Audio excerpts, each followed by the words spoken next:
Fighters of the Islamic State are gaining more territory. Their latest catch is an oil field, 3 towns, and their defeat of the Kurdish Peshmerga fighters. Their push towards Baghdad is still on the agenda. Just how strong are the IS and how serious is this threat for Iraq and the region? This is Inside Story.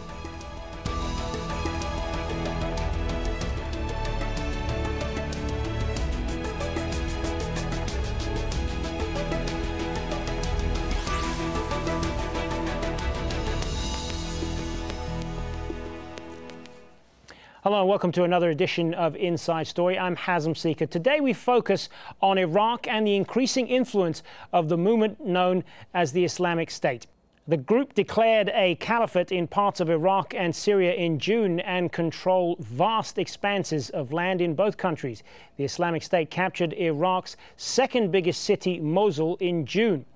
Since then, the group has been fighting for control of Iraq's biggest dam north of Mosul, but Peshmerga fighters still control it.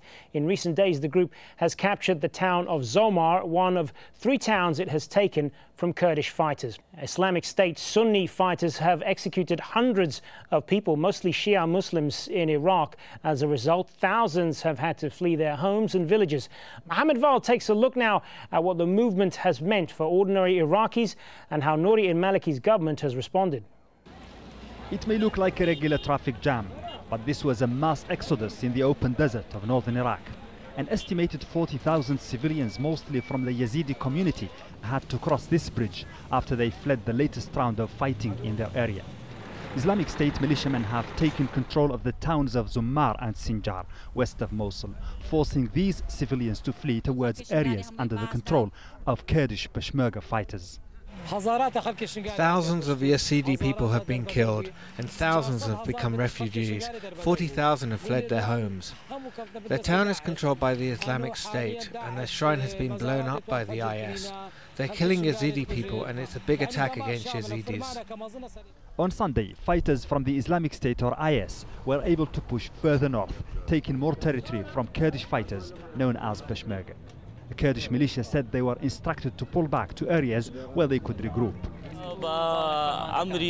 We are now waiting for the president's orders to attack them and wipe out the IS. We are not going to let them get away. We will kill them, wound them, or arrest them. But it remains to be seen if Kurdish fighters are strong enough to fight this onslaught. We will not let Iraq be subdued by terrorists, be that here in the Kurdish areas or in the center or in the south. Where we stand now is a battleground. The Islamic State and Al-Qaeda breakaway group captured large parts in western Iraq during the last few months. They declared an international Islamic caliphate and launched a military campaign across Syria and Iraq.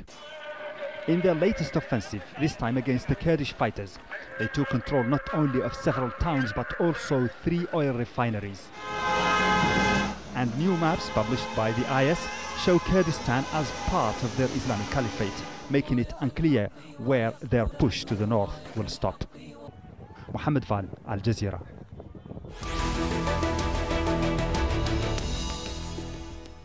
Now, joining our discussion are our 2 guests in London. Sabah Al-Mukhtar, President of the Arab Lawyers Association in the UK, and here with me in Doha is Ahmed Habib, editor of Shakamoko.net, an independent digital magazine on Iraq. He is also the author of Dummy's Guide to Iraq, 10 years after the American-led occupation of 2003. Thank you both for being with us. Ahmed, if I could start with you. First of all, how significant, I mean, we'll talk about the bigger picture in just a moment, but how significant are these latest gains by IS fighters? It's another day in the destruction of Iraq. I feel like we're living the ultimate I told you so moment when millions of people took to the streets 10 years ago to oppose the war, when Iraqis were united in their voice in opposition of the American occupation. One of the things that we were warning against was what we're seeing here today. So you felt even as far back as then there was an inevitability about Well, absolutely. It's important for us to understand when analyzing the situation in Iraq that we can't look at a clock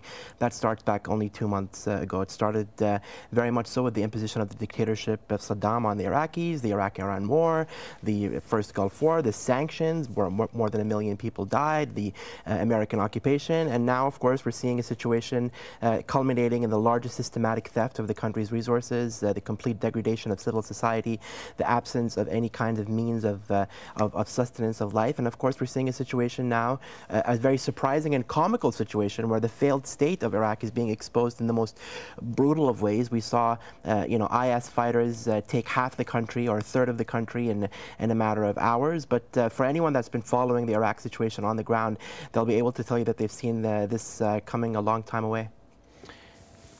Sabah al-Mukhtar, what's your view on this, and how significant these latest territorial gains by IS fighters? Well, certainly as far as the Iraqis are concerned, because of the suffering they've had over the last 10 years, despite the fact that it's been documented sufficiently by the UN, by the rest of the international community, human rights organization, the world seems to have been oblivious because the Western powers, the US, the UK, and the rest of them pretended as if things are normal there in Iraq when they knew that there was a dramatic abuse of the people, whether it's part of the society or most of the society. The people there have reached the point of, in fact, are willing to team up with anybody to get rid of this. So you have the situation of the common enemy, but I think it would be wrong to actually think that the ISIS or IS alone is the one which is doing all this work. Of course, they are at the vanguard. However, it is the people, it's the community, it's the cities and the tribal leaders and the people who have suffered there who are willing actually to take even the flak from the IS, from the Islamic State. They are willing to pay the whatever dues, they are willing to have the abuse, to have less abuse than they had during the last 10 years when the government of Iraq, that's the Maliki regime, has abused the people to such an extent that now the people there, ordinary people, are willing to stand for these abuses by this militant group than to be with the governments. And I think this is probably the position that the Kurdish region is taking. I don't think the Kurdish have the will or the wish to fight. They are willing to accommodate, and I don't think ISIS or the other groupings, because the report seems to indicate as if it's only ISIS who is doing it, and I think this is really not correct. There are the military councils, there are the tribal councils, there are the Naqshbandis, and there are a variety of other people along with ISIS in the region. I mean, I think it's important for us, though, just to interrupt that. Sure. I mean, although I do understand that, people in Iraq are extremely frustrated with the corrupt and murderous and thief government that's in place in Baghdad right now, but it's important for us not to give off the impression that ordinary people in Mosul are welcoming IS fighters with open arms. I mean, at the same time, they're, of course, feeling the brunt of these thugs that are coming into their city, that are putting hijab on mannequins, that are trying to tell women not to go out of their homes, and things like that. I do agree with Dr. Sabah in the sense that ISIS or IS are not acting alone, right? And I mean, ultimately, who is responsible for this? Ultimately, it's the United States, who has been at the forefront of undermining democracy in the region for over 30 or 40 years, and of course has been at the forefront of trying to destabilize Iraq, destroy it, and rid it of its natural resources. Ideally, we'd have someone from the State Department on the show today to answer for what is being or what is taking place in Iraq. But I think it's important for us to recognize that ultimately the victims of what's going on in Iraq are ordinary people, and that, yes, like Dr. Sabah said, these fighters are not acting alone. There's no way, no logical explanation to say that a group of thugs can come into a country and take it over just with light arms. Clearly, they're a trained group of thugs, and we need to follow the money and understand where this support is coming from. And unfortunately, the answer is that there's a long line of people that want to see Iraq destroyed. How much of this, though, Ahmed, comes down to the failures of the Maliki government and the perception that Maliki has been seen by many as kind of a sectarian thug who's divided people, who's marginalized a large part of the population, the Sunni population in Iraq. I mean, I don't want to make this into a purely sectarian issue because there are obviously other factors involved in this, but how much of this comes down to the perceived failures of the government in Baghdad and opportunities missed and so on? Well, I mean, democracy is a failed project in Iraq from day one. The day that Paul Bremer invented the Provisional Council and, decided that particular sects would have particular parts of the government and creating a sectarian government, a constitution that was written not by Iraqis and not for Iraqis. And of course, we saw the dismantlement of the Iraqi military, and we saw the undermining of any kind of civil society in the country. And this is what we're dealing with right now. So naturally, that the scenario and the consequences that Iraq is being governed by a failed state. Al-Maliki does not enjoy any support from the people of Iraq. In fact, the only people that do support him are the Americans and the Iranians, who seem to have the opportunity to come together with the presence of Maliki. Their interests come together. So what really is happening here, once again, is that we're seeing the laughable mockery that is so-called democracy in Iraq, unable to control the country's borders, and not only that, but unable to provide the basic means of sustenance to a country. We're talking about one of the world's wealthiest countries. There still is no electricity in large parts of the country. People are afraid to go out of their homes. Schools are barren. Hospitals are in the same state that they were during the genocidal sanctions. And this is what we've been dealing with. And that's what Dr. Sabah is saying. We've been talking about this now for 10 years. But it's also important to understand that we can't analyze Iraq simply within the realm of this decade. We have to understand it in a much bigger context. What happened? Where did Saddam come from? Why did Iraq fight with Iran for over 8 years? What were the effects of the sanctions? More than 1 people died. The entire country was decimated during those years. What were the effects of the first and the second Gulf War, and what has been happening since then? And once we put all those pieces together, we'll look at the situation in ISIS and be like, well, of course, that makes sense. Why wouldn't this be the case? Sabah al-Mukhtar, I mean, how much blame do you think lies with the government in Baghdad and the sense of so many people there being disaffected by all that's gone on? I mean, is Iraq a lot better off without Maliki? Would that be a start? Well, first of all, it's not Maliki the man, it's Maliki the system. Because what has been installed in Iraq, it's not a man, but a system which is, it's been described sufficiently by your guest at the studio. But I think certainly the blame lies with Maliki, and it lies with the international community as well, because the Arab countries, the Muslim countries, the Europeans, the Americans, and indeed even the United Nations are fully aware of the system, the Frankenstein which was created in Iraq. Everybody knew the record. Everybody pretended as if it's not going there. Even in the last couple of months ago when they had the election, you had the UN, you had the US, and indeed even our David Cameron here sat down and congratulated Iraq on the steps they are taking. They thought it's a step in the right direction. They knew very well this is a fiction.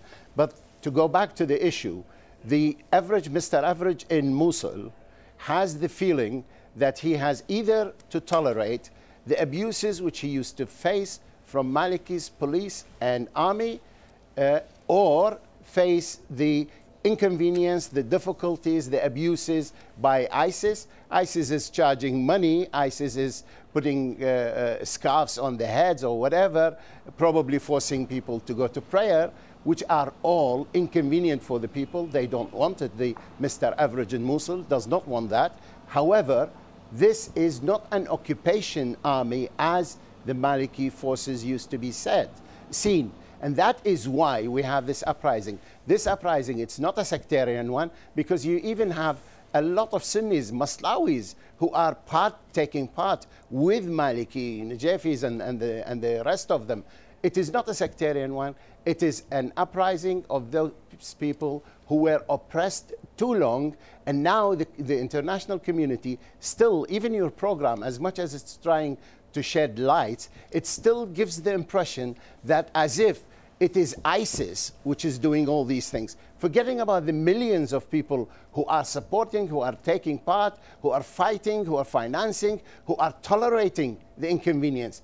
ISIS is a very convenient media thing, especially like this guy when he went out on the minbar with his black clothes and the Rolex watch and what have you, and declared himself as the Khalifa. The media thought it was a very, very interesting thing. I promise you, if I declare myself tomorrow the Imam of London, nobody would even pay a hoot to that. But it is convenient, it's useful for the media, and it is also the perceived threat in the West.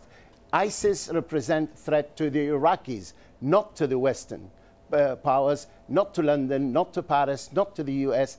Of course, it's a terrorist organization. Of course, eventually, terrorism will spread. But if we continue to treat the uprising as a terrorist organization, because there is a terrorist organization within them, we are seeding the problem for the future. And I think it's about time people understand really what we are talking about.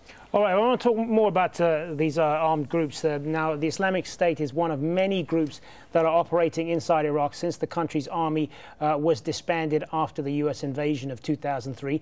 The Peshmerga is an ethnic Kurdish force that operates mostly in Iraq's Kurdish majority areas. It was trained by the Americans and initially resisted the IS advance. The Mahdi Army, a largely Shia Muslim fighting force, was created by influential cleric Muqtada al-Sadr in 2004, but was disbanded 4 years later in 2008. And there are also various Sunni tribal groups that have been allied with Al-Qaeda and lately with the Islamic State movement. So just to come back to where IS fits in all of this, Ahmed and Sabah made the point, Sabah al-Mukhtar made the point there that it isn't just about them, that it's kind of a symptom of so many other problems in Iraq. And when we talk about this battle of hearts and minds, they have been, up to this point, very successful in winning support of many ordinary Iraqis who don't have any sort of ideological identification with a group like IS, do they? No, I mean, I actually disagree with that wholeheartedly. I mean, I recognize that people throughout Iraq are actively trying to resist the al-Maliki government and of course, are fed up with living under a decade of corruption and theft and seeing none of the benefits that Iraqi politicians and the elite enjoy from the vast oil resources. But I don't think there's any support for ISIS as such. I think there's a large frustration with the al-Maliki government. Most Iraqis stand with their Christian brothers and sisters and their Kurdish brothers and sisters in trying to form a unified country that's free of this kind of bullying and so-called terrorism. But it's important for us to distinguish between the two things, that there are armed militia groups that are terrorizing Iraqis, and some of them take on sectarian colors and they pick on the other sect, but at the end of the day, the result is the same. Ordinary Iraqis are being bullied by thugs that are operating under the auspices of the government, whether it's the Iraqi government or the Iranian government or ultimately the American government. I mean, where is Obama right now? You know, he's probably polishing his Nobel Peace Prize at home, but at the same time he's supporting the dismantlement of Iraq in the most violent of ways, supporting apartheid in Israel. And I mean, these are the people that should be brought to question for what is happening in Iraq. But it's important for us, and I really want to, hammer this point home, that despite of the frustrations of the people of Iraq, no one wants to see, 1,300-year-old tombs and mosques being blown up. This is part of our heritage as Iraqis. No one was cheering that on at all, whether it's in Mosul or not. People recognize that these are armed thugs that are coming to try and destroy their lives, but it doesn't take away from the fact that ordinary people are sick and tired of the al-Maliki government and are sick and tired of the support that he enjoys from the Americans and the Iranians. So what should the United States be doing at this point, given the criticism that they came under years ago for the invasion back in 2003 and so on? Well, the United States has a response. Yeah, I want to put that question to Ahmed first, and then I'll come to you, Sabah al-Mukhtar. The United States has a responsibility to rectify the crimes that they've committed in Iraq, and there's many different ways in which they can do that, whether through reparations or whether through actually now sticking their nose out of the country, continuing to try to meddle in the affairs of Iraqis by pitting sect against sect, by creating a situation where they can extract natural resources quite easily, and using Iraq as a battleground for the Lebanonization or the Balkanization of the region is something that should be fought against. And it's important to recognize that now the Americans are very conveniently kind of absolving themselves from all kind of responsibility, saying, oh, well, it's a sectarian war, it's Sunnis versus Shias, it's IS versus the Iraqi government, it's nothing to do with us. But of course that's absolute rubbish. They're still the ones that are definitely calling the shots in Baghdad, whether it be from Wall Street in New York through large corporations that are reaping benefits, or whether through operatives on the ground that are working directly for Washington, D.C. And I think that should be the question that we we should be addressing. But again, just to reiterate the point, Iraqis wholeheartedly reject any form of terrorism and sectarianism and thugs and militias, but naturally they're frustrated with the al-Maliki government, and this is something that's true from Erbil to Basra, despite the fact of the differences that we enjoy as a people in Iraq. Most of us are definitely unified in the sense that we want to see a unified Iraq that's fighting against these thugs. Sabah al-Mukhtar, what would you want to see more of? What do you want to see the United States doing in all of this? Well, I think, if you don't mind, there is a point which I would like to make before that first of all, the program and many of the news items do not refer to the 40 other militant and terrorist organizations which are under the heading of Maliki. They are based under Malikis, from Asaib to all sorts of other people who are really taking the toll on the Iraqi people. There are almost 100 people are being murdered every day by these terrorist organizations, but simply because the West is not addressing them. The West is very interested in something called Qaeda or Islamic or ISIS or Daesh or whatever other terminology. As far as the Western powers, I think the Western powers have very little to do in Iraq, because at the present moment they created the problem, they destroyed the countries, they created all these, the Frankenstein and the rest of it, but at the end of the day, at the present moment, they have no more cards to play. They are only supporting Maliki. I think the Western powers should, number one, admit the mistake, number two, become impartial, three, to become humane and right by not supporting a regime which is still killing the people. But I don't think any patriotic Iraqi would want interference from the outside, and it is everywhere in the world. Those who call for support from the outside cannot be patriots, whether they are in Vietnam or in Iraq or in Lebanon or in Israel or in Gaza. You cannot ask for help from the outside. This is an Iraqi problem created by the West, using the Iraqis as tools, and it is only the Iraqis who can resolve it, with the outside world taking a proper moral stand by, for instance, not aiding Maliki with weapons, stopping Iran from giving the help to Maliki, and at the same time stopping the interference there, directly or indirectly. We have 300 Americans there who are advising Maliki. We have weapons being shipped to Maliki, both airplanes and the others. They know that the Iranians are supporting Maliki with men, money, and power, and this should be stopped. All these things that could be done, but at the end of the day, it is the Iraqis who are going to stop this one, and they will liberate their country. Ahmed, you talked earlier about Iraq being a failed state and how so many of its problems go back decades. Does this call into question the borders that were drawn for Iraq almost a century ago by the colonial powers, Britain and France, about whether Iraq is even a real country? Should it exist in its current form under those borders? Is that part of the problem? I mean, if the question is whether colonialism is part of the problem, then that's a resounding yes. Obviously, colonialism is at the root of the problem. But I think it's important for us not to fall into the situation where we're looking at the borders of the country. One of the great things about Iraq is that it's been a people that have lived there for thousands of years, between the Euphrates and the Tigris, long before Iraq was created as a country. And it's been a part of the world that has brought together many different groupings of people that have lived together there peacefully. I think what's important to understand is how has colonialism manifested itself in the present day? And as Dr. Sabah said so very truthfully, is that the United States is the one that created this problem. And when I say the United States, I also, of course, want to include, war criminals like Tony Blair as well, who had a very leading role in the destruction of Iraq as well, and continuing to do so under the government of David Cameron. But it's important for us to understand that, the issue of sectarianism or ethnicities fighting each other is not organic to Iraq. I mean, Iraq and the cities that have existed in that area have been there for thousands of years, and there's been no historical record whatsoever of any kind of infighting between them or any of the sort. In fact, this is absolutely a consequence of what's been taking place there in the last 30 or 40 years, and it's important for our viewers to understand that and not only look at it in terms of sound bites and video clips. But I just want to reiterate what Dr. Sabah is saying, ISIS is, just another player in the destruction of Iraq. Al-Maliki himself, as the doctor mentioned, runs 40 or so militias, and he is at the forefront of the destruction of Iraq as well. So it's important for us to understand that terrorism and these thugs, they know no sect, and they're not unique to one ethnicity or the other. In fact, it's a problem that plagues ordinary Iraqis from the north to the south. All right, on that, we're going to have to leave it. Thank you to both of our guests, Sabah Al-Mukhtar and Ahmed Habib. Thanks very much for your time. And thank you for watching another edition of Inside Story. You can also leave your comments on facebook.com/AJ Inside Story, or just go to @AJ Inside Story on Twitter. I'm Hazem Sika. Bye for now.